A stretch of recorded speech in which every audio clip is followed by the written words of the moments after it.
The Germans called it the workhorse of the Wehrmacht, the German Sd.Kfz.7 heavy tractor, a machine that towed text 88-meter tiers anti-aircraft, guns across Europe and hauled supplies through the relentless Russian mud. American soldiers had seen these massive half-tracks abandoned or captured as the Third Reich crumbled. But they hadn't actually driven one. Not until the spring of 1945, when GI crews finally climbed into the driver's seats of these captured German tractors and fired up their Maybach engines. They expected German engineering excellence, power, and reliability. What they discovered instead fundamentally changed how American military planners understood the hidden weaknesses that had helped doom Germany, weaknesses that went far beyond strategy or industrial capacity. Sometimes, the most revealing truths about an enemy's collapse are found not in grand decisions, but in the mundane detail of how much fuel a truck burns per mile. A tale of two half-tracks. By late 1944, the tide of war had turned. American and Allied forces were racing across France, and logistics officers struggled to keep fuel, ammunition, and parts flowing. Fuel economy was a matter of operational success or failure. The American military relied on the M3 half-track, an iconic vehicle powered by a white 148-horsepower gasoline engine. The M3 was standardized, simple to maintain, and mass-produced using commercial truck parts. Its 60-gallon fuel tank gave it a range of about 220 miles on roads, roughly 3.7 miles per gallon, mpg. Thirsty but acceptable for mobility, the German Sd.Kfz.7, by contrast, was a different beast. Designed purely for raw pulling power, it was built to tow heavy artillery. It was powered by a Maybach engine, similar, 140 horsepower output with a displacement of over 6 liters, significantly larger than the American unit.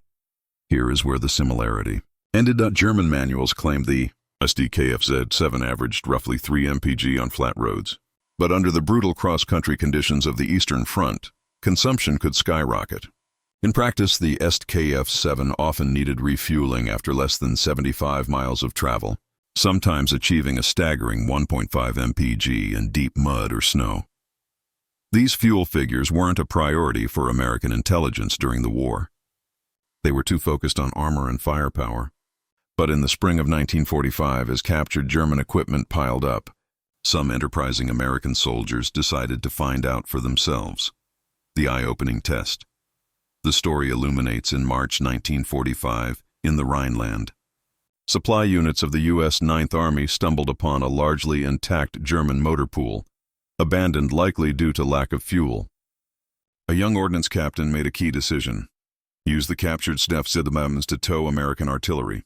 Initially, the GIs were impressed. The big Maybach engine roared to life, and the half-track bit into the mud with powerful traction. It felt like driving a locomotive, strong, steady, and capable of pulling loads that might make the M3 struggle. But the admiration was short-lived. Each captured Sd.Kfz.7 was filled with 57 gallons of American gas. American drivers knew their M3s could go 200 miles on that. They were shocked when the German tractors were running on fumes after less than 90 miles of mixed road travel. A systematic test was ordered, pitting an M3 against an Sd.Kfz.7, towing the same weight over the same 65-mile course. The M3 completed the circuit using only 17 gallons, text 38 mpg now. The Sd.Kfz.7 consumed over 60 gallons, barely 1 mile per gallon. The arithmetic was chilling. To move a battalion's artillery 100 miles would burn roughly 2,600 gallons with M3s, but an astonishing 6,300 gallons with Sd.Kfz.7's efficiency versus excess. The American officers finally understood a fundamental truth. The German military had designed its vehicles assuming fuel would always be available through rapid victory or captured sources. Fuel efficiency was not a priority. They built for power and performance. The American military, however, operated under the iron law of logistics. Every gallon shipped across the submarine-infested Atlantic was precious. American industry had optimized engines for efficiency and sustainability. This pattern repeated across the German motor pool. German trucks, Opel Blitz, Mercedes-Benz, consistently consumed more fuel than their American counterparts. The famed Panther and Tiger tanks were notorious fuel hogs, managing less than 1 mpg even on roads. The German military was exquisitely designed for short, violent campaigns, but terribly suited for a long war of attrition where logistics were paramount. American crews driving the captured Sd.Kfz.7s found themselves stopping for fuel twice as often as their own vehicles.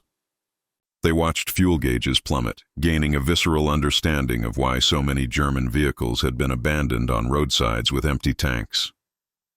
They had run out of gas. The logistics of victory, the German half-tracks, once the symbol of mechanized might, were now seen by American soldiers as examples of impractical excess. Their complexity and heavy construction, designed for strength over efficiency, made them unsustainable. The powerful German Maybach engine, while capable, was designed for high performance, not economy, requiring meticulous maintenance to avoid even worse consumption. The American White engine, based on simple, consumer-driven commercial design, was forgiving and efficient. General Dwight Eisenhower famously said that amateurs talk strategy while professionals talk logistics. The fuel consumption comparison was the perfect illustration. The Germans had built tactically superior vehicles, a better tank gun on the Panther, higher towing power on the Sd.Kfz.7. But these tactical advantages meant nothing if the vehicles could not be kept supplied with fuel. The American logistics system, stretching from Texas oil fields across the Atlantic to the front lines, moved millions of gallons of fuel daily. This unwavering supply, powered by efficient vehicles, allowed American forces to maneuver freely. The Germans, fighting on their own soil, could not keep their own powerful, thirsty machines fueled.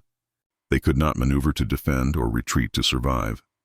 The Sd.Kfz.7, the Wehrmacht's workhorse, revealed the ultimate truth. In modern war, logistics dictated the final outcome. American logisticians had calculated that every gallon of fuel delivered to a frontline tank actually represented about 4 gallons in total, factoring in the fuel used by the ships and trucks transporting it. Yet this vast system worked. American units rarely faced fuel shortages in the final year of the war. The German logistics system, in stark contrast, had completely collapsed. Allied bombing had systematically destroyed their synthetic fuel plants, and the loss of the Romanian oil fields to the Soviets in August 1944 was a fatal blow. German fuel production was just a fraction of its former self. But here's the kicker. Even if Germany had maintained its fuel production, the sheer thirst of their vehicles would still have crippled them. A U.S. intelligence study estimated that Germany would have needed approximately 25% more fuel production just to sustain the operational tempo that the U.S. forces achieved with their more efficient vehicles. Germany's fuel-hungry machines were a burden, even in a best-case scenario. The fuel hogs, Panther versus Sherman. The stark comparison went far beyond the half-tracks. The Panther tank, while impressively armed and armored, consumed fuel at approximately half a mile per gallon, mpg. The Sherman tank achieved closer to 1 mpg. This meant that an armored division equipped with Panthers required twice the fuel, twice as many fuel trucks, and twice as much logistical support as a Sherman division. German tank destroyers like the Jagdpanther and Jagdtiger were even worse. These heavy, tactically powerful vehicles were among the most fuel-inefficient machines ever designed. One American report noted that a Jagdtiger burned more fuel sitting idle for an hour than a Sherman used traveling 10 miles.